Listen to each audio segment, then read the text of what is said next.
Eesti rannikumatk episood 7.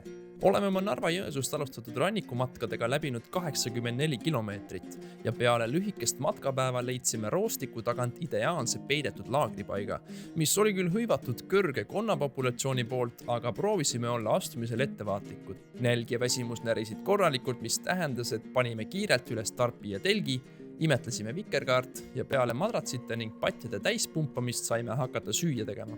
Kuna pimedus võttis võimust, siis õhtut me rohkem ei jäädustanud ning hüppasime oma kaadritega hommikusse, mis oli tiba jahe, aga siiski ilus ja vihmavaba. Küte sees panime laagri kokku ja alustasime matkamist ägedas uduses rannas. Muidugi oli rannikul meie jaoks hommikuvõimlemine ettevalmistatud, mis ajas naha kohe soojaks ja koorisime õige pea kihte maha.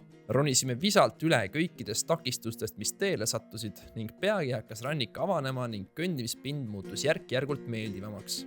Oleme juba õppinud, et lootusi ei maksa väga hellitada ning nii läks ka sellel korral, sest kaardetud roostik hakkas vaikselt meile terekätt andma. Siiani pole me pidanud pilliroos ragistama, aga vaadates aerofotosid, siis teame, et edaspidi me sellest ei pääse. Praegu saime isegi lihtsalt, sest roostik oli hõre ja puumaste vahelt leidsime idüllilise rannahüti koos loominguliselt kokku klopsitud rannatoolidega.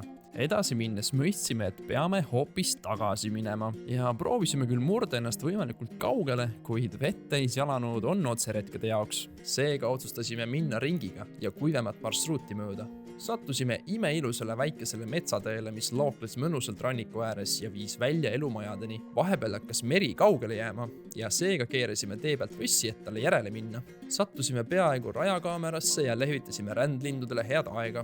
Sügise rammusus ei tule kaameras ilmas täies hiilguses läbi, kuid kogesite ka ise, et sügis on ilus aastaaeg. Veel veidi ragistamist ning jõudsimegi Kalvi randa, mis oli selle päeva finišijooneks. Järgmise korrani!